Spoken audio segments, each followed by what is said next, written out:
Hello everyone, it's Dr. Bianca here today.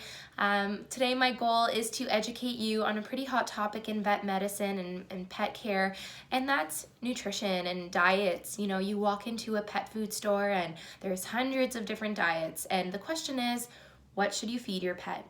Now, my goal today is to not tell you exactly what to feed your pet because I don't know your animal. I don't know if they have special needs, things like that.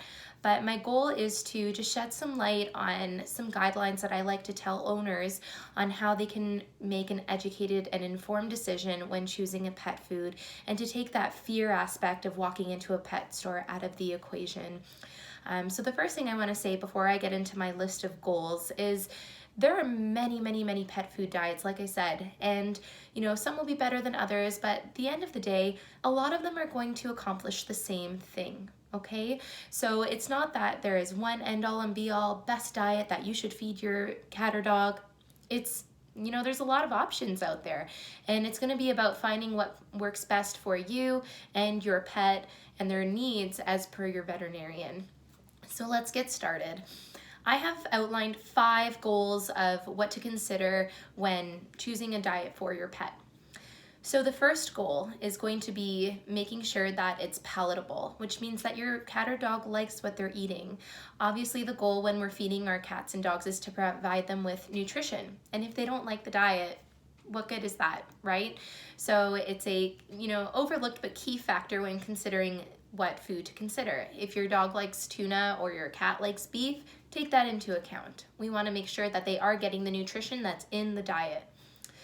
The next thing that's a very big important factor is that diet well balanced? Is it going to meet their protein needs, their fiber needs, their vitamin and mineral needs? Right? That's what the goal is. We want to optimize the nutrition to optimize their health. But how do we know? You look at the back of a bag and there's percentages and crude fiber and calorie content, all of those things. Well, the AAFCO statement that you might have seen on the back of a pet food bag, and AAFCO is the Association of American Feed and Control Officers. What that statement is, or what the goal of this organization or association is they have a plethora of responsibilities, but one of the key ones is that they put out nutrient recommendations for cats and dogs and many other animals. So that's kind of your base guideline of what your pet needs.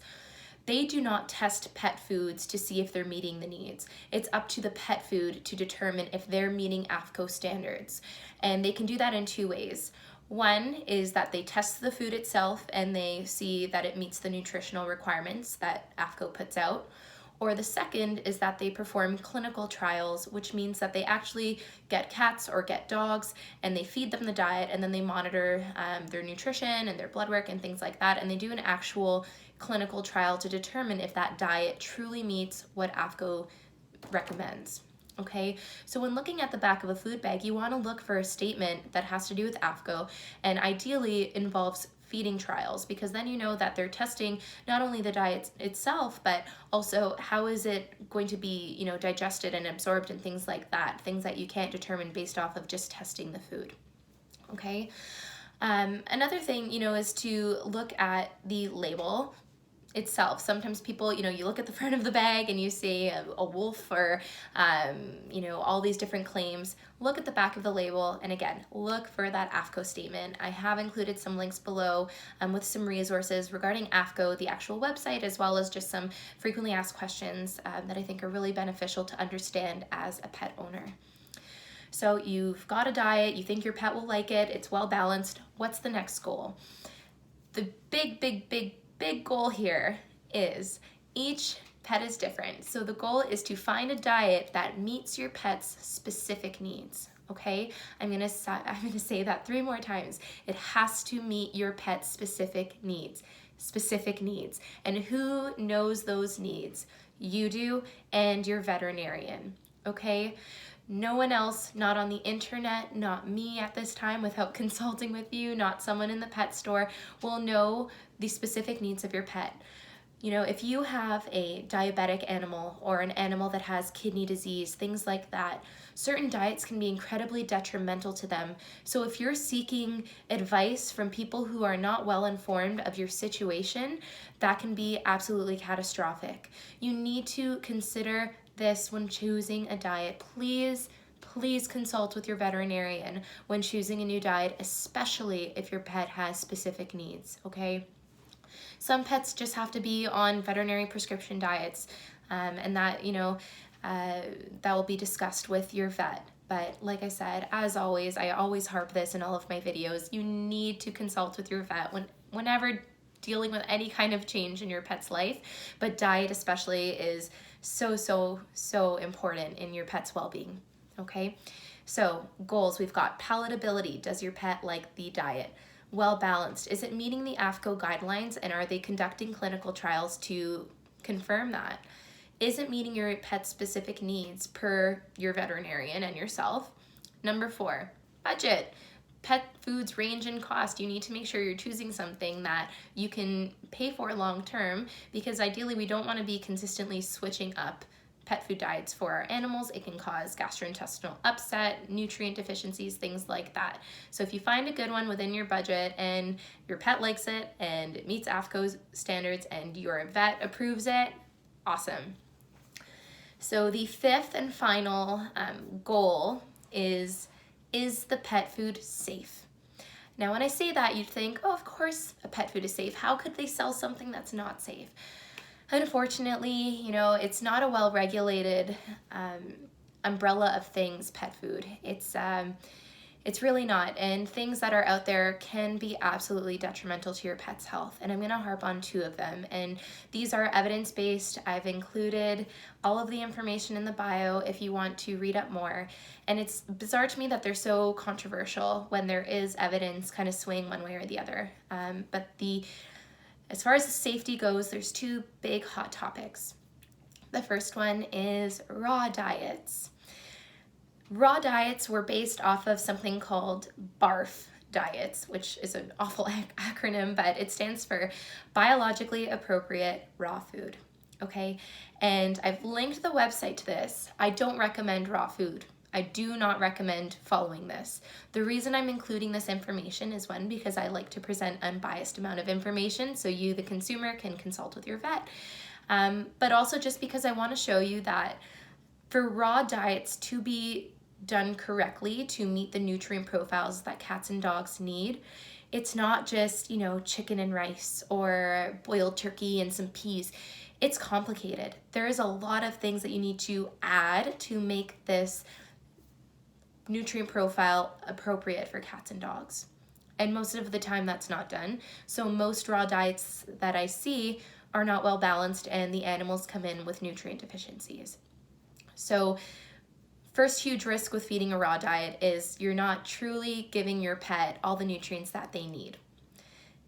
The second huge risk factor is when you feed a raw diet, you are increasing the risk of there to be exposure for your dog to things like E. coli, Listeria, Campylobacter, Salmonella, and if you don't cook that food or if they're exposed to it, not only is that bacteria going to live in the saliva, but also in the feces. And, maybe the feces you're not as concerned because you're picking it up and it gets thrown away, but consider your dog licks you and it has a ton of bacteria in its mouth. That's not an ideal situation. You become exposed to those and you can become infected with a bacterial infection. Think about if, God forbid, your dog licks another dog or bites another dog and introduces a infection to them. The risk of zoonotic infection is just not worth it because it's likely not going to be balanced. And we have so many wonderful diets formulated to meet the needs of dogs and cats where we don't even have that risk, right? So, and third and kind of lower on the list is it's very expensive to maintain. It's not an ideal diet. I do not recommend this raw diet based off of the evidence that's been put out. But again, that's a conversation you can also have with your vet. I've included links below with some information if you want to do some more reading from a credible source. And then the second big chunk of diet that is unsafe is the grain-free diet. And later on, as we've done some more research, we've kind of taken that term and put it under the umbrella of a beg diet. So that's boutique, exotic ingredients, grain-free. So things that include legumes and peas and all that fun stuff. Those diets have been linked to dogs developing something called dilated cardiomyopathy, which is a heart condition that can cause death. There's peer-reviewed evidence. We know that this can potentially cause heart disease. And just like with the raw diet, you know, we have better options. It is not worth the risk. So please, if you're feeding these already, or if you're considering feeding these, please discuss this with your veterinarian. Online, there is so much information, some of which is very accurate, some of which is just not accurate at all. I've included some really helpful links below, but as always, please consult with your vet. Okay, so I want to just recap on the big 5 goals of choosing a diet. Number 1, does your pet like it? Is it palatable?